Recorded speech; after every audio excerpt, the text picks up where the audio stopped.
Hey everyone, it's Steve from the garden. In this video, I'm going to be planting my onion seeds for the 25 growing season. Now, normally I would grow the candy onions, which is our intermediate day, and Patterson, which are a long day. I'm also adding this year the yellow sweet Spanish onion. This is also a long day, and it's open pollinated, which means I can save the seeds for replanting the following year. Now, I'm in the Chicago area, which is a long day in intermediate day onion range. For those that are at 35 degrees latitude and less, they would grow a short day. Intermediate day would be between 32 and 42 degrees. And those that are 36 and above would grow long day.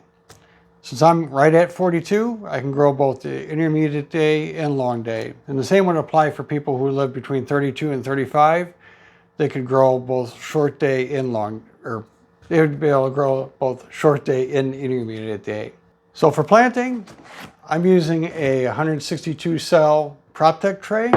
These work really well. These PropTech trays are really durable and they last for a very, very long time. I'm not affiliated with them at all. I'm just using the product. If you don't want to use the cell tray, you can also use one of these like little aluminum trays. I've done this before where you fill this with soil and you sprinkle the seeds in there, and then at planting time you just tease them out and plant them. And that has worked really well for me in the past when I didn't have these bigger trays. Now I have a total of 52 row feet for onions this year, but I'm not going to plant an equal amount of onions for each of these varieties. The candy onions which I grow are rated for like the 3-month storage range, even though I've actually stored them for much longer than that. And the Pattersons are rated for up to 12 months. And the yellow sweet Spanish is rated for 6 months. So I'm actually going to grow more of the candy onion and Pattersons. And then because the Utah yellow sweet Spanish onions are new to me this year, I'm going to grow a fewer amount of those. And they kind of fit in that middle storage range. So I got the tray already laid out and I filled it up and dimpled the surface. So I have a little catch basin for each of the seeds. I got my tags in there to let me know how many rows of each variety I'm going to be planting. The actual planting method for each of the varieties is going to be the same. So I'm going to just drop 2 or 3 seeds in each of these cells. Then I will come back and top them off with additional seed starting mix. The seed starting mix I'm using here is Pro Mix. Again, I'm not affiliated with them. I'm just using the product. And once the seeds come up, I can then thin out so that I only have 1 plant per cell. Since I'm planting more seeds and more cells than what I actually need to plant in the garden, I will simply choose the best plants at planting time to actually go into the garden. Now that I have all the seeds planted, I topped off the tray with more of the seed starting mix, and I'm just going to water this in. Now I expect this soil level in here to drop a little bit as I do that, but that's okay. The seeds will have plenty of coverage. I did leave all the seed starting mix in the basement overnight, so it would be warm instead of coming in from the cold garage before I did all this. The seeds would probably still germinate, but they would take a little longer being in cold soil and having to wait for it to warm up.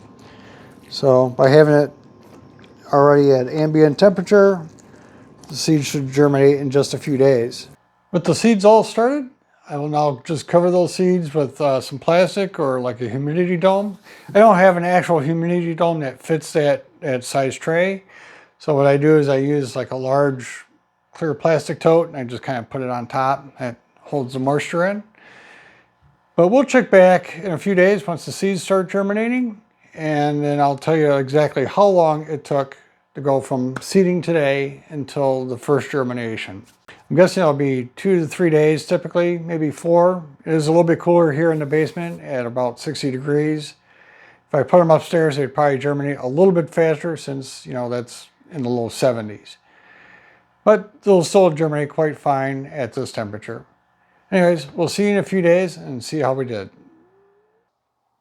It's been 5 days since we planted the onion seeds, and I do have germination, at least in some of the cells. I actually had the first germination probably at 4 days. but I waited till today to actually show you where we're at. All right, so here's a close-up of the onions as they sit right now. You can see a number of them. I got multiple seeds germinating in the cells. And so far the candies have germinated the most. As we come over to the Pattersons, they're coming up also. And I don't really have much of anything yet on the yellow Spanish onions. So now that we've got germination in a number of the cells, I do have it over on a shelf under lights, and the lights are on a timer. And I get this question a lot, is like, how long do I leave them on the timer, or how long are the lights on during the timer time? And in the beginning, like for the first, 3 to 4 weeks, I'll have them on, like, say, a 16-hour schedule.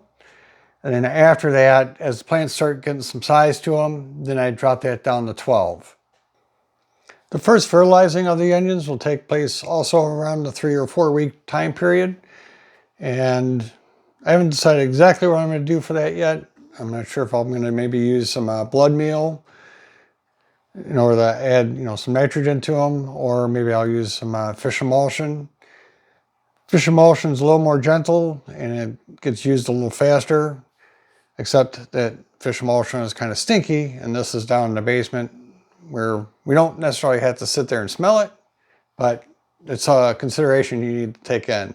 We will check back in when I go to do that first fertilizing. That way you can see the progress of the plants at that point. And I'll have decided what kind of fertilizer I'm going to use. So if you have any questions, you can go ahead and leave a comment down below, and I'll do my best to answer them. And until next time, I hope you enjoyed, got something out of this, and we'll see you on the next one.